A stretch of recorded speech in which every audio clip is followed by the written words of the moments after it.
Hi, I'm Kelsey from roughandtumblefarmhouse.com, and today I'm going to show you how to turn this into this.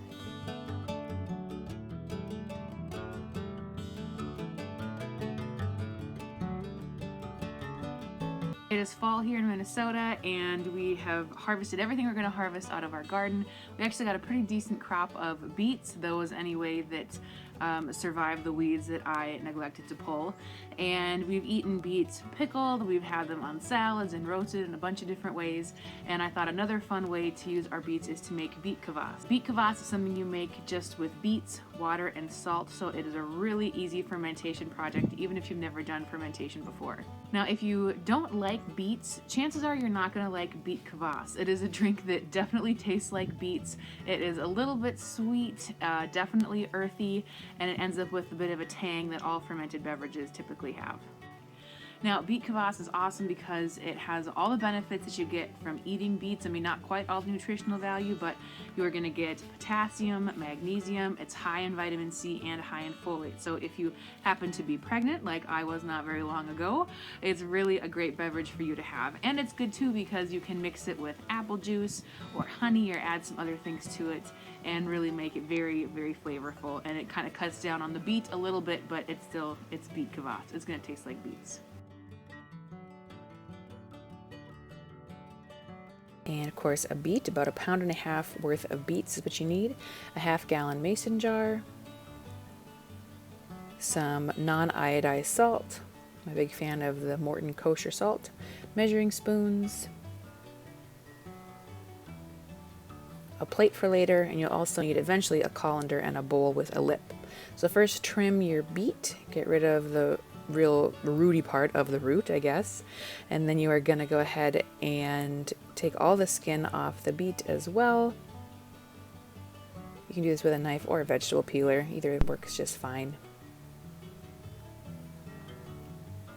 Then you're going to slice the beet up here. I kind of make big old beet steaks basically, and then from there cut it into little kind of matchsticks. Well, not matchstick size, a little bit bigger than that, and then you're going to cut those into cubes. So you want in the end about 1/2 inch size cubes. And I can never get over how just beautiful beets are. And you don't have to use red beets, you can use golden beets, just don't expect that color to stick around. It'll kind of fade away. It won't turn out that pretty golden color. Then after you've got all of your beets chunked up, you can go ahead and put them into your mason jar.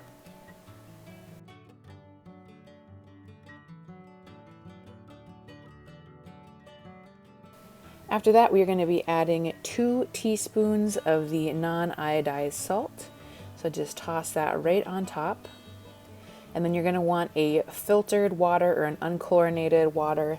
And you're going to go ahead and fill your jar up just about to the shoulder because this is a fermented thing.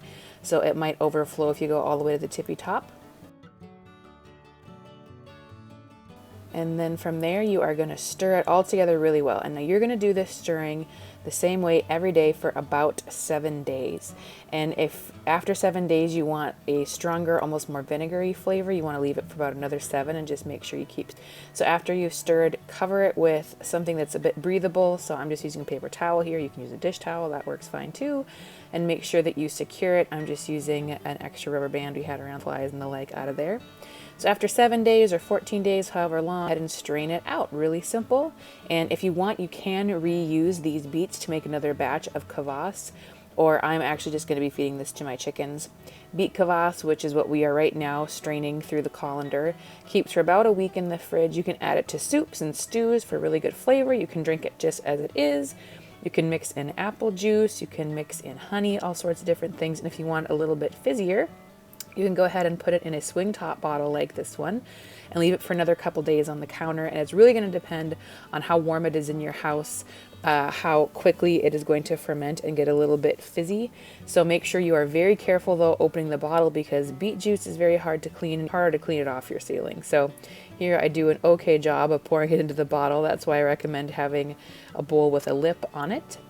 And you will just a little bit and then you will go ahead and cap it off and it is ready to go.